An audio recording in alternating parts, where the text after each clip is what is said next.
Have you just received an alert like this one, saying that one of your Microsoft 365 users has been restricted from sending email? This means Microsoft detected suspicious activity on the account and automatically blocked the user from sending outbound messages.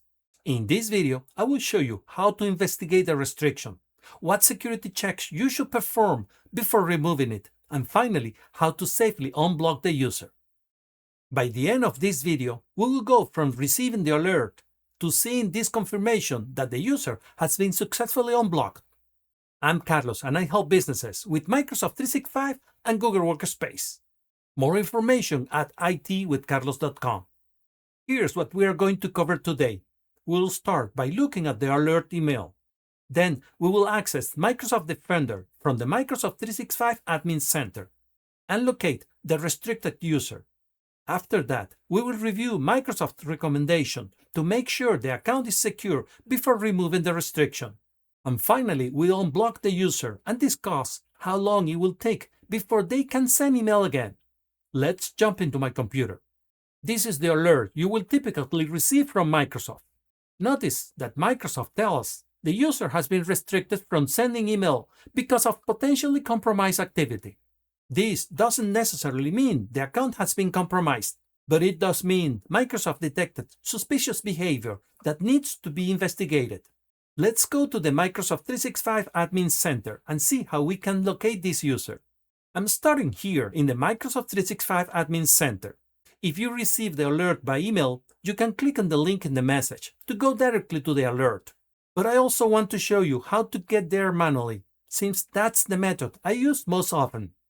From the left navigation menu, click on Show All to expand the available admin centers. Then click on Security. This opens the Microsoft Defender portal, which is where we'll investigate the restricted account. Now that we are inside Microsoft Defender, expand Email and Collaboration. Click Review.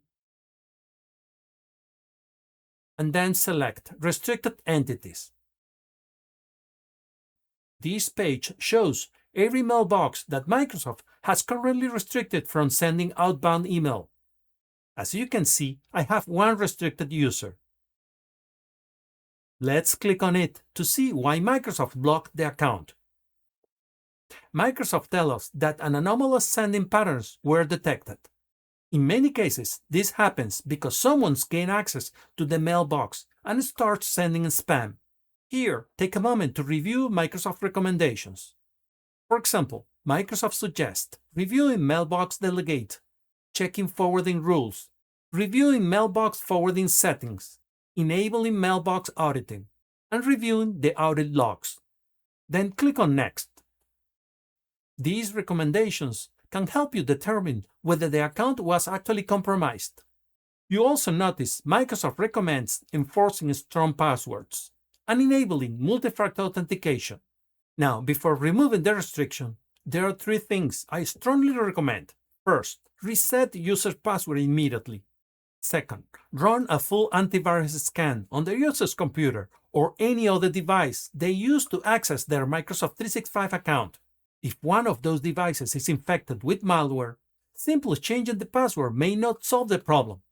And finally, make sure multi-factor authentication is enabled for the account. If you unblock the user before completing these steps, Microsoft may detect the same suspicious activity again and automatically restrict the user a second time. On this page, Microsoft reminds us one more time to enable multi-factor authentication and reset the user's password. After confirming that you have secured the account, click on Submit. Microsoft asks you to confirm that you want to remove the restriction. Then click on Yes to continue. After a few seconds, Microsoft confirms that the request has been submitted. In this case, it indicates the users will be ready in about an hour. Keep in mind that this is an estimate, and depending on Microsoft processing time, it may take a little longer. After refreshing the page, the restricted users no longer appears in the list. This tells us Microsoft has accepted the request and is processing the removal of the restriction. Now, it is simply a matter of waiting until the users can send email again. And that's how you can remove a restricted user in Microsoft 365. Remember, removing the restriction is only part of the process. The most important step is understanding why the account was restricted in first place and making sure it is properly secure before allowing it to send email again. If this video helped you, let me know in the comments below. I also like to hear what caused the restriction in your environment. If you'd like to see more Microsoft 365 tutorials like this one, don't forget to subscribe. Thanks for watching. My name is Carlos, and I'll see you in the next video. Remember, stay secure in the cloud, keep tech savvy, and one step ahead with AI.